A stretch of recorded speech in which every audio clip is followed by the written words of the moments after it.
Hello family, welcome back to the channel. My name is Lydia. If you are new to the channel, please do well to subscribe. In today's video, we are doing a quick revamp, like cleaning our hair tools.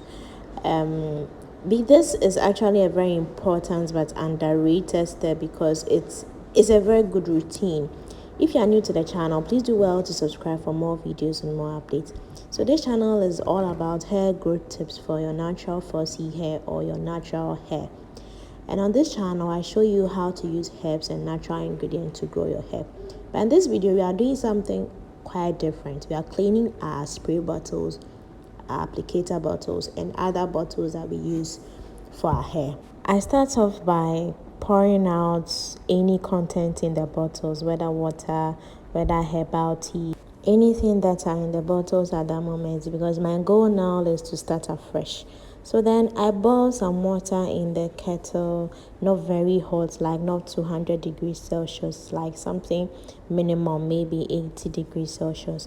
And then I add my my shower gel, like what I bath with, my bathing gel. You can use any gel of your choice, but then I just want the fragrance to enter my spray bottle. That's why I'm using this particular shower gel. It smells really nice.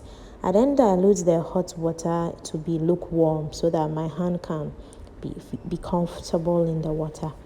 Right from here, I insert my spray bottles or my applicator bottles into the water and wait for about 10 minutes so that it softens up a bit. If there are any residues or any dirt stuck anywhere, it will just soften up a bit so that when I put in my brush, it will be easy for it to rip off. I'm using a used toothbrush. This is not what I use. Okay, this is what I used to brush my teeth, but I'm not using it anymore. That's why I'm using it for this. So you can get a used toothbrush somewhere, something that can let you get access inside the bottle, not just outside, because the inside is where your products will come from before it goes into your hair. So then if any bacteria will grow anywhere, to grow from the inside.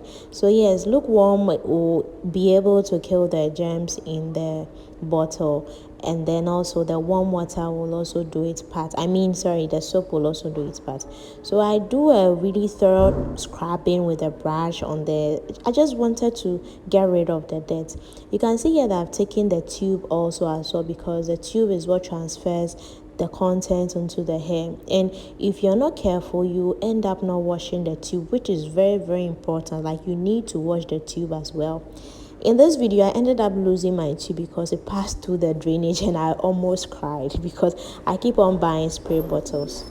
So I was really pained that I lost the tube, but anyway, I can get a new one. So yes, I try my best to make sure soap goes to all the parts of the spray bottles. I'm not doing it to be 100% clean, but I'm doing what I have access to in cleaning. Like, I know that I'm not going to get a top-notch clean, but at least let me do what I can clean. This is my favorite spray bottle. This is like a mist spray. It really mist the water into your hair. Is one of my favorite, just that it's too big. I really would prefer to get a smaller one, but it's one of my favorite. I usually use this for water, just water, like plain water. It's when I don't have any spray bottle that I use it for my hair, but then I always prefer to use it for just water because I call it a mist spray.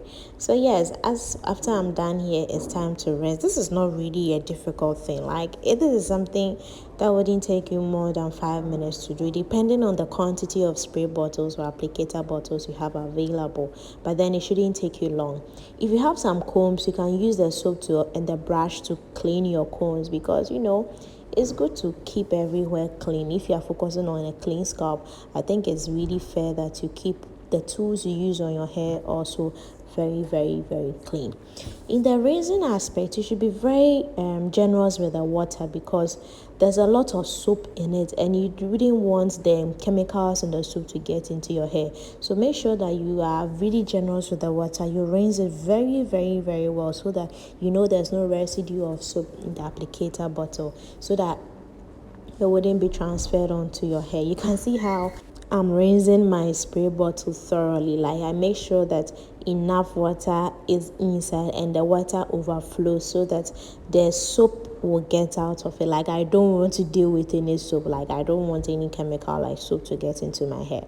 So yes, someone may ask, how often should I do this? You can do this depending on one, how often your tools get dirty, and two, maybe you can have a schedule or a routine for it. Maybe you can do it, let's say, once a month or once in 2 weeks or once a week, depending on what you feel like. I don't usually do this. Sometimes I'm like, oh my goodness, this is very dirty, and then I go and clean it. But I wish to have a routine for it so that I wouldn't have to wait for it to get very dirty before I clean it.